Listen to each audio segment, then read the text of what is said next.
Hi, my name is Brandy Trigo. I am a registered nurse and a health and wellness mentor. This week, we are going to talk about diet composition, which includes healthy eating and fad diets. We are going to go through a few things today. One, why healthy eating matters, balanced diet, portion control, food sequencing, meal timing. We're going to talk about 𝕨𝕚𝕝𝕝 and popular fad diets.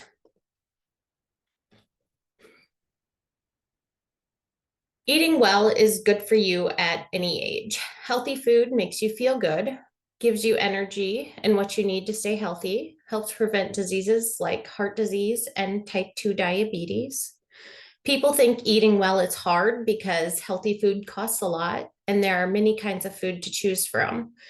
It's also hard to find time to make healthy food, and it's confusing because so many different people say so many different things about what's healthy. You can eat healthier by making just a few changes to how you eat. A balanced diet.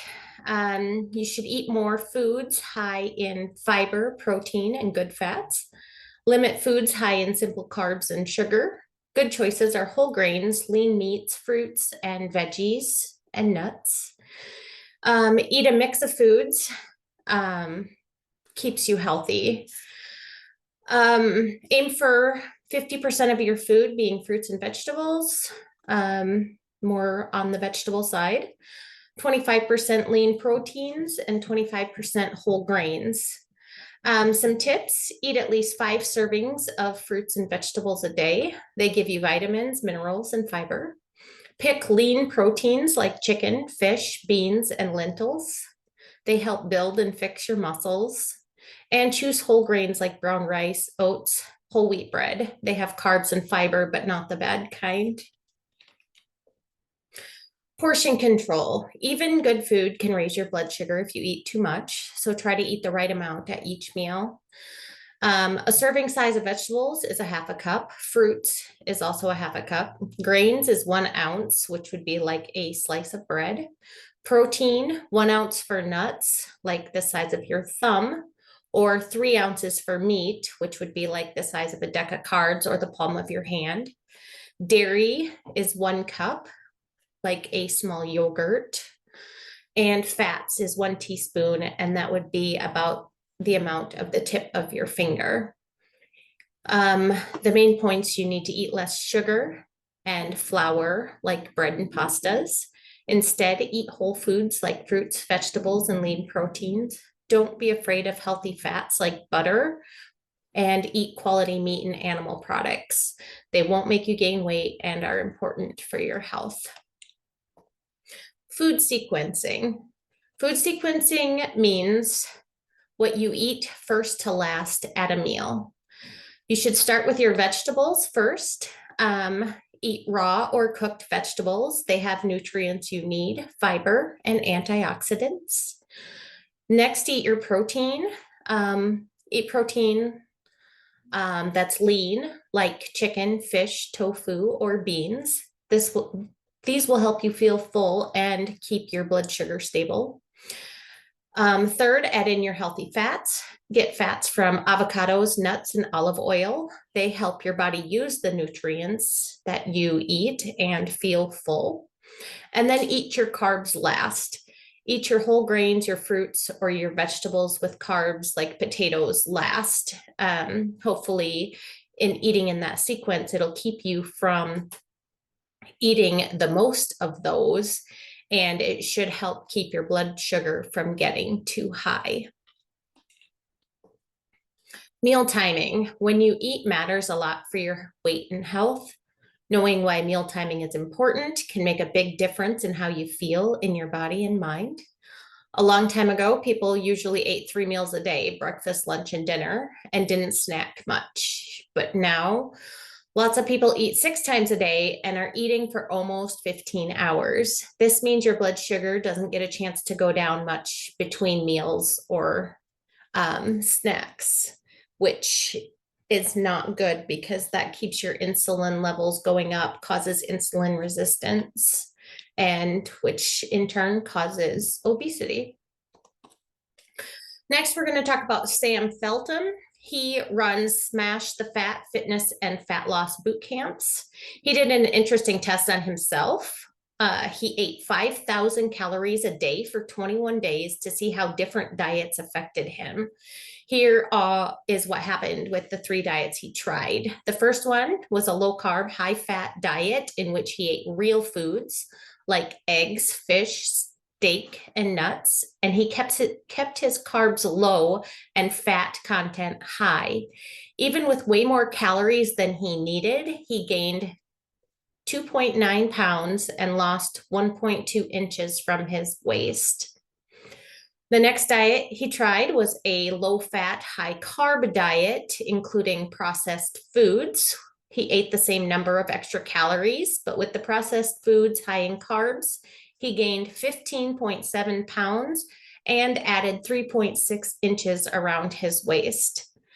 And the third diet that he tried was a very low-fat, high-carb, real food vegan diet. And for this test, he ate more calories than he needed again. He thought by the other 2 tests that he would gain 11.5 pounds, but he only gained 10.4 pounds. So right there is showing you that what calories you consume matter, not the amount that you eat. Next, we're going to talk about popular fad diets. Lots of them exist, but these 4 are the most talked about. The keto diet, the Atkins diet, paleo, Mediterranean, and always remember, everyone is different. So talk to a doctor before making big changes on how you live and eat. And so now we're going to break those down. First, we're going to look at the keto diet. Some important things to know about the keto diet is ketosis. Ketosis is when your body mainly uses fat for energy, not carbs. This happens when you eat very few carbs. The keto diet tries to keep you in ketosis. You eat very few carbs. On the keto diet, you usually eat only 20 to 50 grams of carbs a day. This makes your body use stored fat for energy. You eat lots of fat and some protein. 70 to 80% of your calories are from fat, and 10 to 20% of your calories are from protein. Good things about the keto diet is it might help you lose weight, improve how your body uses insulin, and think more clearly. On the keto diet, you eat less than 5% of your calories from carbs, 10 to 30% of your calories from protein, 65 to 90% of your calories are from fat. Some experts say saturated fat, like dairy, meat, and chocolate, is okay and might even help prevent heart disease and diabetes. The keto diet can work well for people with type 2 diabetes because it's low in carbs. It might also help you lose weight because fat and fewer carbs can make you feel less hungry. The Atkins diet. Both the Atkins diet and the keto diet say to eat fewer carbs to burn fat and lose weight, but they do have some differences. The Atkins diet, you eat fewer carbs to start and then can add in more as you lose weight. There are 4 phases to this diet. The first one is the induction phase, and that is where you eat 20 to 25 grams of carbs a day. The next one is called 𝕖𝕜, or ongoing weight loss, in which you eat 25 to 50 grams of carbs a day. Pre-maintenance is 50 to 80 grams of carbs a day, and your lifetime maintenance is 80 to 100 grams of carbs a day. In the keto diet, you eat fewer carbs overall, but not in phases.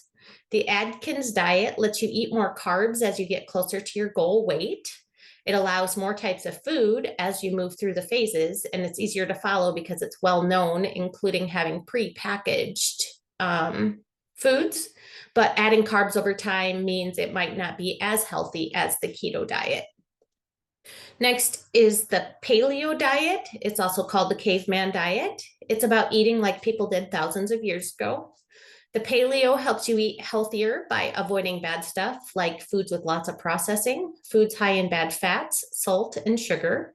foods high in fiber, potassium, and antioxidants, and foods low in carbs, salt, and sugar.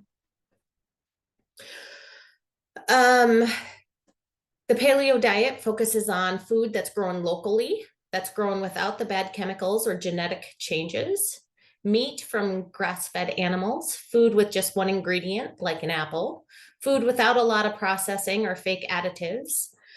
The good about paleo is it gets rid of all processed food, which is great, and no sugar is a plus. The bad, paleo says no to grains, beans, and dairy, which might not be best for everyone. And we also don't know yet if paleo is safe for a very long time. And you might only want to try paleo for a bit if you do try it, but then move to a Mediterranean diet. It's a lot like paleo, but it allows more food choices. Next, we'll look at the Mediterranean diet. It focuses on eating whole foods like fruits, veggies, whole grains, healthy fats like olive oil, and lean proteins. This diet is safe and good for you. It helps your heart and overall health by focusing on natural foods that aren't processed.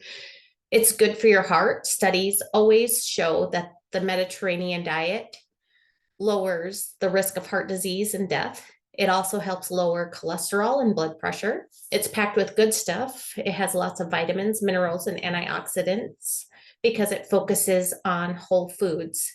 It is very safe. The Mediterranean diet is almost risk-free if you do it right. And that's all we're going to talk about this week. Next week, we will talk about fasting. I hope you learned something about healthy eating today. Always remember, don't start a diet without talking to your doctor first. And this is extra important if you have any health problems. I hope you all have a great week.